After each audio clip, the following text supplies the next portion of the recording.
Este é um olhar sobre o crescimento de frutas de árvore. Plantar uma árvore é maravilhoso, ela te dá frutas por muitos anos. Mas há alguns pontos que valem a verificação antes de plantar essa árvore, pois ela estará com você por muito tempo. Então certifique-se, por exemplo, de que você obtenha você já ouviu falar de porta-enxerto para árvores do tamanho certo? Quase todas as árvores frutíferas são enxertadas em um sistema radicular diferente do que teriam se fossem simplesmente plantadas no solo e deixadas para enraizar naturalmente. E a ideia disso é dar um tamanho pré-determinado. Isso é muito importante na jardinagem, pois a maioria das pessoas não tem jardins grandes o suficiente para uma árvore de tamanho natural, que seria enorme.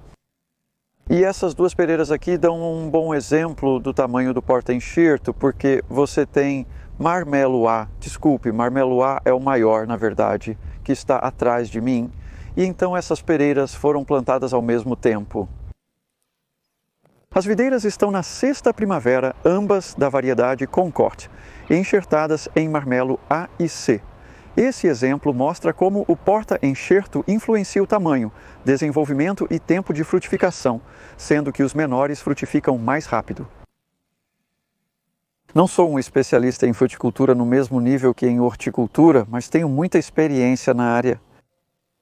No meu jardim o clima é temperado, zona 8, aproximadamente temperado oceânico. Estou apresentando árvores que se adaptam bem a este clima, e isso é algo mais que aprendi ao longo dos anos. É bom não ser muito ambicioso. Sabia que podemos cultivar damascos e figos aqui? Só precisamos de um bom verão. Mas, no geral, pelo tempo, esforço e dinheiro necessários para cultivar uma árvore, é melhor você se ater ao que cresce melhor no seu clima. E no nosso caso são peras, ameixas e maçãs, então é isso que estamos observando neste filme. E a ameixa também é um bom exemplo de porta-enxerto. Lá embaixo temos a ameixa Victoria no porta-enxerto de São Julião, que é praticamente o padrão, uma árvore bastante grande. Mas, recentemente, tem sido feito mais trabalho para obter árvores menores, porque mais pessoas querem fazer isso em jardins menores. E tem uma chamada Pixie. E perto do galpão, você pode ver minha ameixa, mesma variedade, Victoria, no Pixie. Mesma idade da árvore, muito menor. E deu frutos mais rapidamente no segundo ano. E também é apoiada um pouco contra o galpão, porque pequenas fendas de raiz não têm sistemas de raízes tão vigorosos. Então, realmente vale a pena considerar esse aspecto também em uma árvore maior. Porta-enxerto grande, que eles podem se sustentar. Enquanto as árvores pequenas, particularmente quando estão frutificando, e eu notei isso nas maçãs ali, elas estão no M9, que é o segundo menor porta-enxerto que você pode conseguir. Existe um ainda menor chamado M27. A numeração em porta-enxertos de maçã é meio louca. Não sequencial. O M27 é o menor. O M9 é pequeno o suficiente para puxar a árvore para baixo quando está frutificando. Então vale a pena ter uma estaca, provavelmente por toda a vida da árvore. Enquanto que vamos ver agora macieiras em porta-enxertos maiores e elas não são estacadas de forma alguma. E eu vou explicar isso. Então essa variedade é Ribston Pippin. É uma variedade de Yorkshire com 200 anos de idade. E você pode ver como ela se compara em forma e vigor com, por exemplo, Jonah Gold ali, que é uma variedade muito mais recente. Variedades mais recentes não são necessariamente ruins. Pessoas falam muito sobre variedades de herança. O principal a procurar é a qualidade da fruta e a resistência a doenças. Achei que ambos são bons. Por esse caminho, também é possível notar a diferença no tamanho. Para mim, primeiro de tudo, Lord Lambourne, ao lado deste Ribston Pippin. Isso é um belo comedor de meio de temporada no outono. Depois temos o Spartan, que amadurece um pouco mais tarde e tem uma fruta crocante maravilhosa com polpa vermelha escura. Além disso, temos o Júpiter, uma árvore grande de meados do outono que produz frutas grandes. Então o Ribston Pippin aqui é um dos meus melhores guardiões. Este ano eu tive o último em fevereiro e ele apresenta aparências de folha um pouco distintas. Percebe-se a pressão disso. Tivemos muito pouca chuva nas últimas 3 semanas, 4 milímetros, 1/10 de polegada. Eles estão secos no momento, mas isso não importa. É ao longo de toda a temporada. Se chover mais tarde, tudo bem. Eles só vão desacelerar agora. Nunca me preocuparia em regar macieiras. Parcialmente, claro, isso é afetado pelo espaçamento. Aqui eles têm uma grande extensão de raiz dos dois lados. Eu os coloquei a cerca de 2,5 metros de distância, o que é bem próximo para este tamanho de árvore, mas como eles têm uma grande extensão dos dois lados, está tudo bem. Noto como a grama cresce mais devagar aqui agora que essas árvores estão maiores, pois absorvem água. Elas podem competir com a grama quando a árvore tem esse porte. Se você estivesse cultivando em um porta-enxerto menor, poderia espaçá-los mais próximos. No caso das maçãs no M27, é possível plantar mais próximo, mas isso exigiria irrigação. Diversos fatores influenciam esse processo. Uma coisa que fazemos para controlar um pouco as árvores é a poda de verão. Poda eu notei como às vezes é feita para parecer bastante difícil e muito precisa. E de certa forma é, de certa forma não é. Como quando podamos uma árvore frutífera no inverno, o principal momento, fizemos isso em março deste ano com ótimos resultados. Certifique-se de remover apenas galhos que se sobrepõem, por exemplo. Eu vi alguns mais cedo, tem um casal aqui que sim, esses dois aí, eles estão crescendo de maneira bastante semelhante. Eles estão meio que indo na mesma direção e, neste caso, eu realmente tiraria o ligeiramente maior atrás, cortando bem perto do galho principal, corte limpo. Então, buscando sempre ter um pouco de espaço no interior da árvore, evitando congestionamento. Sabe, regras simples assim podem levar você a fazer bastante poda. E então, olhando para a árvore como um todo no inverno, reduzimos a maior parte do crescimento em pelo menos 1/3, entre 1/3 e a metade, falando do crescimento novo. E eu posso te mostrar isso bem claramente agora, porque isso é a poda de verão que geralmente fazemos no início de julho, então no início ou meio do verão, reduzindo todo o novo crescimento em cerca de 50%, retiramos cerca de metade do novo crescimento que ocorreu desde a primavera. Isso está aqui, né? Como a madeira ali, é onde o corte foi feito em março. Então tudo isso, e este também é novo crescimento desde março. Isso se tornará madeira até o final do verão. Se não agíssemos, haveria um enorme crescimento em cada árvore aqui. E eu estaria procurando cortar metade disso em julho e às vezes tirar, talvez até tirar esse daqui. Não tenho certeza, precisaria verificar, talvez eu faça isso. Então aqui estamos, isso é após a poda em julho. Não é obrigatório, mas ajuda a manter a árvore mais organizada e evita que ela cresça demais, dependendo do objetivo.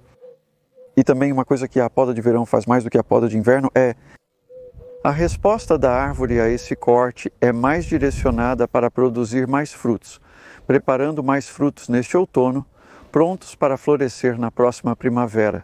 Comparado a quando você poda talvez um pouco mais forte no inverno, a resposta da árvore é produzir mais madeira e você obtém mais brotos longos de madeira aquosa. E então, uma última coisa que o trabalho de verão neste momento de fato é afinar os frutos, porque supondo que se obtenha um conjunto normal, as árvores frutíferas tendem a produzir mais frutos do que talvez queiramos para ter frutas boas para comer. Há frutas e há frutas. Uma árvore como esta, com um certo número de folhas, só pode fazer fotossíntese até certo ponto. E uma árvore deste tamanho, se tiver, digamos, 150 maçãs, é provável que elas não fiquem muito grandes nem muito doces. Então, se você afiná-las para um número mais apropriado, que seria 50, 60 talvez em uma árvore deste tamanho, elas serão frutas bem mais saborosas. Vale a pena fazer isso com todas as árvores frutíferas. Se tiverem muitos frutos, afine-os. No caso das maçãs, elas tendem a formar cachos. Na verdade, já afinamos a maioria desses. Deixamos um aqui. Então, o que fizemos foi pegar cada cacho, que normalmente é entre 3 e 5 para uma maçã, e retirar todas as frutas, exceto uma de um lado. Geralmente é bom retirar a do meio, porque tem um talo muito curto, que é mais difícil de colher. Então eu reduzi para uma fruta.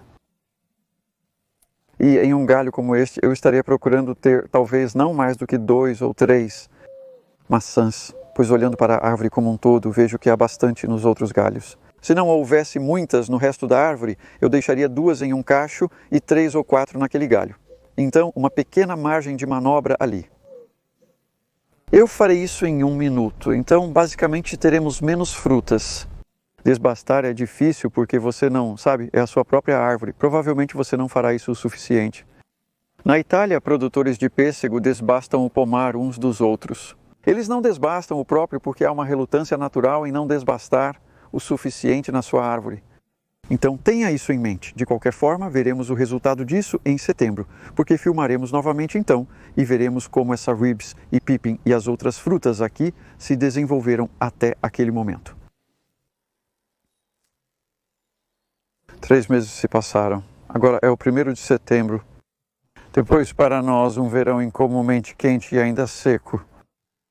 E para as frutas, isso tem sido fantástico. Bons níveis de luz e bons níveis de açúcar na fruta, exceto aqui. Eu quero mostrar isso porque cometi o erro que estava falando em junho, de não afinar o suficiente. Esta é a ameixa Victoria, uma linda ameixa em porta-enxerto Pixie. A árvore tem 6 anos. Então você pode ver como ela não tem colocado muita energia em se tornar uma árvore, mas é uma frutífera muito confiável. Deixei muitas ameixas, elas parecem pequenas quando afinadas. Olha só essa incrível quantidade de ameixas aqui. Agora isso foi muito auspicioso porque é assim que eu tenho verificado se estão maduras ou não. Apenas levantando suavemente, até mesmo sentindo a fruta um pouco e vendo se elas caem, tentando pegá-las antes que caiam no chão. Essa é uma fruta madura e elas estão com um bom sabor. São ameixas boas, mas não tão doces quanto poderiam ser. Na verdade, as ameixas Victoria aqui geralmente amadurecem na 3ª semana de agosto. Agora, no início de setembro, a maioria ainda está aqui. Então, isso é... Eu estava dizendo que há muitas frutas para essa pobre árvore amadurecer adequadamente. E o outro efeito será que, ao deixar tantas frutas se desenvolverem, teremos uma boa colheita, mas a planta está colocando toda a sua energia em amadurecer essas frutas. Pode haver má formação de frutas ou até mesmo nenhuma fruta no próximo ano. Então eu posso tê-la tornado bienal para que ela possa descansar. E é por isso, novamente, que o desbaste é bom para ter uma colheita pequena e mais regular. E agora vamos dar uma olhada nas pereiras que vimos antes e ver como elas desenvolveram seus frutos durante o verão. As lindas pereiras que vimos há 3 meses, veja o que fizeram neste verão quente. Elas gostaram disso, as peras gostam de calor. Elas não gostam de muita chuva, o que se reflete na bela qualidade das folhas atuais. Se o verão tivesse sido chuvoso, provavelmente haveria manchas nas folhas, uma espécie de sarna que pode afetar os frutos. E a pele dessas frutas é linda. Então isso não é apenas habilidade de cultivo, mas o clima que fez isso. Nós as afinamos bem, esse é o número certo de frutas. E também podamos no verão, então tiramos os topos que seriam longos se não tivéssemos feito isso. Esta árvore, principalmente no porta-enxerto Quincy C, busco mantê-la ao alcance, tornando-a mais gerenciável. Comparado com a pera do porta-enxerto Quincy A atrás de mim, que é a Pitmesting Duchess. Essa é uma variedade diferente de pera. O interessante sobre esta árvore da Concord é como a fruta está concentrada na parte inferior. Não tenho certeza do que está acontecendo. Eu gostaria que tivesse alguma fruta aqui em cima, pois o peso delas puxaria esses galhos um pouco para baixo, como você pode ver naquela árvore ali, da mesma variedade e porta-enxerto. Por algum motivo, tem mais frutas mais acima e elas estão se afastando um pouco porque isso permite a entrada de mais ar no meio da árvore. Estou de olho nesta para o próximo ano, esperando ter mais flores lá em cima. E em termos de maturação, como você sabe quando uma pera está madura, pronta para ser colhida? Você faz isso. Levante 90 graus. E se ficar na árvore, deixe-o lá, ainda está desenvolvendo sabor. Alguma ou muita doçura vem após a colheita, pois você descobrirá que em cerca de 2 semanas, ouço dizer, ele se soltará. E então eu o levarei para casa e esperarei ele ficar macio. E é quando a doçura está totalmente presente e se torna realmente agradável para comer. Na verdade, nesse ponto, não é bom deixar as peras por muito tempo, pois elas facilmente passam do ponto e começam a apodrecer. Então elas só podem ser consumidas por um curto período. Se você tem uma árvore com muitos frutos, precisará comê-los rapidamente. E sim, vamos dar uma olhada agora nas maçãs aqui. Então, aqui estamos, as macieiras no sexto verão delas, um bastante glorioso. 3 meses após nossa última visita no início de junho, quando eram apenas pequenas maçãs bebês, elas se desenvolveram. Nós os afinamos, fizemos a poda de verão e está tudo bastante junto. Tivemos um verão muito bom. Como chegamos a este ponto de árvores tão lindas? Como eles eram no início? Há 6 anos, essas árvores eram apenas pequenos galhos. Eu os comprei como donzelas de 1 ano, também conhecidas como chicotes. Isso é apenas um enxerto em um porta-enxerto. Este porta-enxerto é o MM106, que é bem grande. Daí a árvore bastante grande. E eu os coloco no chão fazendo apenas um buraco muito pequeno. Às vezes me perguntam, como você planta uma macieira sem cavar? Bem, você precisa fazer um buraco, mas o que você não precisa é de um buraco grande. É apenas um pequeno, basta fazer um buraco do tamanho das raízes e que acomode essas raízes e preencha novamente com terra. Mas pode haver terra firme ao redor, o que é ótimo.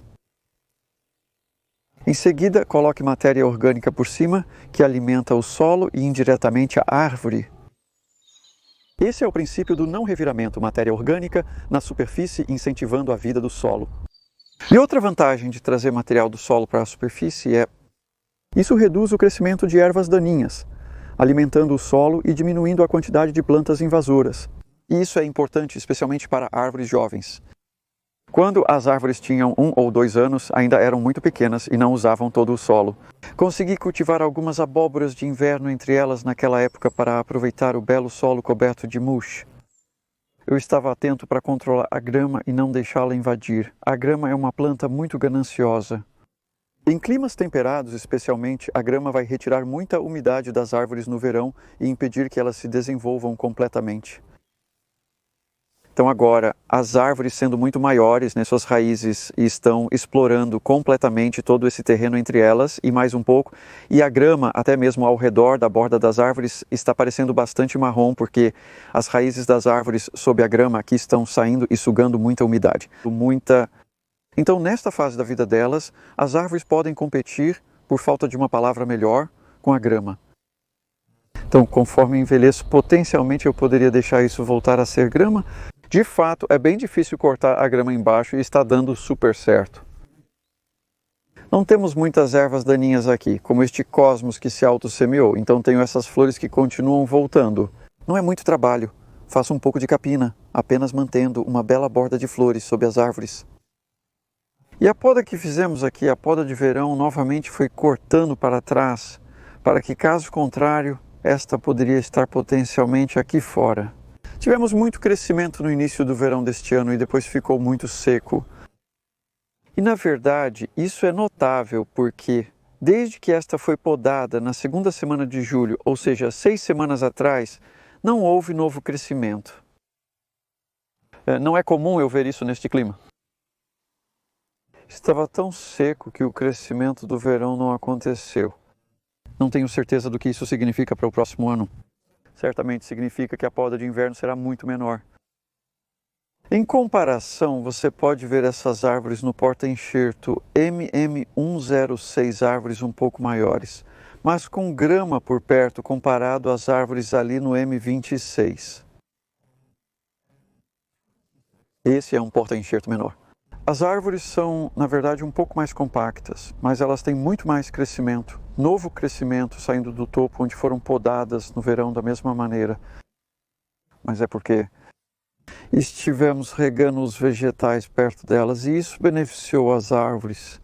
Sem plano para regar as árvores, mas isso mostra que às vezes ter plantas juntas pode ser benéfico, pelo menos para uma planta.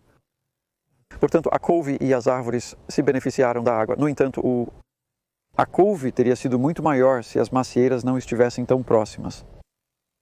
Cometi um pequeno erro ali e daqui a 4 anos esse canteiro pode não ser muito bom para vegetais de verão. Ainda pode ser bom para vegetais de inverno e primavera. E agora podemos dar uma olhada em cada árvore por vez e eu posso mostrar a você diferentes variedades, já que todas têm frutas este ano. Foi um bom conjunto de frutas e desenvolvimento, podemos apenas olhar todas elas. Então, as primeiras 5 árvores aqui são de porta-enxertos M26. Vigor médio e nós podamos no verão. Você pode ver o novo crescimento ajudado por termos regado alguns desses vegetais neste verão muito seco. E essa árvore é uma comilona precoce, a Fortuna de Laxton. Eu adoro isso e começa a ficar pronto em agosto e você pode ver a bela cor que tem. Uma maçã grande, nós as afinamos e o sabor está excelente agora, o que significa que elas não vão durar. Vão amolecer se você as guardar por muito tempo, maçãs precoces. Esta é uma maçã para cozinhar, proveniente de uma árvore muito vigorosa. Você pode ver como, embora seja o mesmo tipo de raiz, o tamanho da árvore é um pouco maior. Nós podamos bastante as maçãs deste lado para não atrapalhar os vegetais e podermos caminhar por aqui. Entretanto, o Bountiful está tirando um ano de folga, o que é um pouco incomum. Não tenho certeza do motivo, mas esperaria muitos frutos desses cozinheiros precoces. Este é o Pixie. Pixie é uma maçã de tamanho médio e longa conservação. Então é muito bom colher por volta de outubro em nosso clima aqui, colocá-las cuidadosamente em caixas e ficar de olho nelas durante o inverno. Elas podem ser boas para comer em fevereiro, o que é valioso quando há poucas maçãs. Pera principal de Adam. Tem um bom Oflavin Middelhoop. Está maduro. Esse foi um bom exemplo de como, você sabe, julgar parcialmente quando colher uma maçã. E realmente é assim. Se você apenas tocar, este não está tão maduro, mas vou guardar no bolso para comer mais tarde, porque está com bom aspecto. Aquele leve amarelado na pele, acho que você pode ver a parte verde. Quando fica um pouco amarelo, é um sinal de maturação. Pirâmide de Adã, sabor muito agradável, muito diferente de todos esses sabores, bastante difícil de descrever. Red Windsor é uma suculência que enche a boca e tem sabor e uma bela visão. É uma árvore bem pequena em comparação com a pirâmide de Adam, evidenciando a diferença de tamanho entre elas. Se o seu jardim não é muito grande, Red Windsor é uma boa opção por serem muito vermelhos e bonitos de se ver. Eles já parecem lindos antes mesmo de você cogitar comê-los. E eles vão durar por cerca de 6 semanas a partir de agora. Eles são maçã de meados a início do outono. Eis uma árvore bem maior, Júpiter. Júpiter é uma árvore grande, você pode ver pelo tamanho, e ela também gosta de crescer alta, com longos galhos. Então tenha isso em mente também quando estiver escolhendo, mas as maçãs também são grandes, frutas lindas e elas ficarão mais vermelhas. É uma árvore que dá frutos na metade da estação. Então o melhor sabor é em outubro, novembro e alguns já caíram. Vou mencionar isso daqui a pouco porque tem a ver com pragas. Mas este aqui não estamos planejando fazer mais nada até a colheita na segunda semana de outubro. E essa árvore, pelo tamanho dela, acabei de contar, tem cerca de 30 frutos. Poderia ter tido alguns a mais, mas é um número bastante bom. Enquanto o Spartan aqui tem apenas 15 frutos. Por algum motivo, ele não produziu um conjunto forte de frutos nesta primavera. E eu notei isso com o Spartan, que é um pouco tímido na colheita, mas é uma maçã linda, porque sua incrível polpa carmesim esconde um meio branco como a neve. Pele carmesim, meio branco como a neve é o Spartan aí. Sabor muito agradável para comer no outono novamente. Ainda não é hora. Ainda não está pronto, o que está bem, porque há muitos outros para comer, como o Lord Lambourne. E o Lord Lambourne tem um sabor requintado.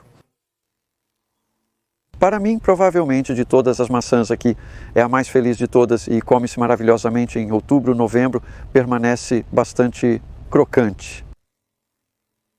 Mas, como uma maçã de outono, não durará todo o inverno. Agradável por um bom tempo, com uma colheita bastante pesada. Deixamos o máximo que usamos, mas também estou notando um pouco de sarna e eu posso mostrar isso nas frutas, porque como aqui Esse é o efeito da sarna, onde você obtém essa pitching da pele. E se eu cortar isso, você pode ver que isso penetra um pouco na carne. Não muito, apenas ao redor da borda ali. Ainda é comestível. Não parece muito bom e precisaria ser descascado antes de comer. Enquanto isso, o Ribston Pippin aqui não sofre com isso. É uma árvore muito resistente a doenças. É uma fruteira adorável. Nós vimos isso no clipe anterior em junho. Assim, você pode ter uma noção de como ela evoluiu. E eu mencionei naquela época que 50 ou 60 maçãs seriam boas para uma árvore deste tamanho. Na verdade, acho que tem cerca de 40, mas ela tinha 50 ou 60 e muitas caíram devido à praga da mariposa da maçã. A mariposa da maçã é a praga mais difícil de combater em maçãs no nosso clima. Provavelmente você terá alguns. Uma mariposa que voa em maio põe seus ovos na maçã. A larva eclode e se enterra no núcleo. E o que eles costumam fazer, se você ver isso, é um sinal de que há a mariposa da maçã ali. É uma folha presa ao buraco onde a mariposa entrou. Aqui estamos. Como eu disse, um grande buraco ali embaixo. Não sei se isso é uma maneira de parar. Outro. Como pássaros comendo a praga, mas você pode ver o buraco ali. E se eu cortar, acho que vamos notar que um pouco de tunelamento aconteceu nesta maçã. Aí está. Então entrou atrás de mim e saiu ali e tem comido tudo ao redor no núcleo. E acho que o que acontece é que depois sai pelo fundo. Mas já causou estragos. Ainda há fruta comestível aqui. Não é o fim do mundo para conseguir comida, mas significa que a fruta não se conserva. Amadurece mais cedo e apodrece mais rapidamente. Então, as maçãs mais afetadas pela traça são as que caem primeiro. Então, não se preocupe muito quando vir as que caem mais cedo. Isso indica que você tem traça da maçã, mas não significa que a árvore inteira esteja infectada. As maçãs que caem mais cedo estão contaminadas. E então, as que permanecem na árvore, a maioria dessas agora não tem. Não estou notando nenhum problema nelas e elas permanecerão na árvore até amadurecerem no início de outubro. A maçã Ribston Pippin é excelente para armazenamento. Colherei essas com cuidado novamente e as guardarei para comê-las principalmente depois do Natal. Jonah Gold forma uma árvore grande e também é uma maçã grande. Na verdade, há pelo menos 50 delas nesta árvore. Talvez eu tenha deixado mais do que deveria, mas elas estão com boa aparência e inchando e serão boas para comer a partir de outubro, ainda não. Elas são uma maçã de meia estação que pode ser armazenada por bastante tempo devido ao seu tamanho, qualidade e resistência a doenças. Apresentam um pouco de sarna, mas não muito. Aqui está uma maçã precoce confiável, Kati K-A-T-I, que sempre dá frutos no início da temporada.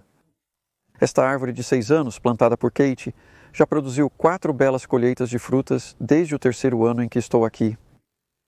E nós retiramos o meio desta árvore, por isso parece um pouco vazia no meio, porque estava ficando um pouco congestionada lá, esse princípio de poda para mantê-la um pouco aberta no meio. Jonathan é mais uma árvore alta e desengonçada, não enorme. Os frutos também não são enormes, são de tamanho médio e se conservam razoavelmente bem. Acho que Jonah Gold é, na verdade, o seu sucessor. E Jonathan era uma raça anterior, que talvez tenha sido um pouco ultrapassada, e é por isso que estou hesitando um pouco. Para ser honesto, não estou certo se gosto muito disso. É bom, mas eu preferiria Johnny Gold. Pode ver como é uma árvore linda, com frutos vermelhos médios. E por último, para contrastar, temos a cobra ou cobra, uma cozinha precoce. Como uma cozinha típica, esta é mais espaçosa, como pode se observar. E precoce significa que amadurece a tempo ou antes do Natal para que você também possa comê-lo.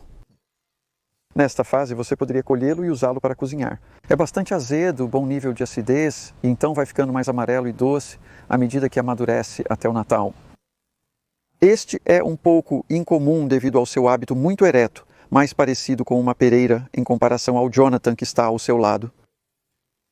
Espero que você tenha gostado deste tour pelas minhas árvores frutíferas e que isso tenha te inspirado a fazer o mesmo. Porque fruta cultivada em casa é disso que se trata, é o sabor. Eu tenho esta Windsor vermelha no meu bolso que eu estava guardando para o final do filme. No supermercado, você não vai encontrar a fruta perfeita. Aquela tinha a traça da maçã. Porém, 95% disso é muito bom para consumo. E você sabe que está limpo, sem nada nele. Temo que a maioria das frutas que você compra tenha sido muito pulverizada com fungicidas e pesticidas. Talvez não sejam perfeitas de outra forma, mas em casa, mesmo que suas frutas não sejam ideais, você vai apreciá-las pelo sabor maravilhoso e por saber como as cultivou. E você também tem o prazer, como visto no filme, de observar as árvores se desenvolverem, as frutas amadurecerem, ganharem cor e a expectativa de saboreá-las durante todo o verão.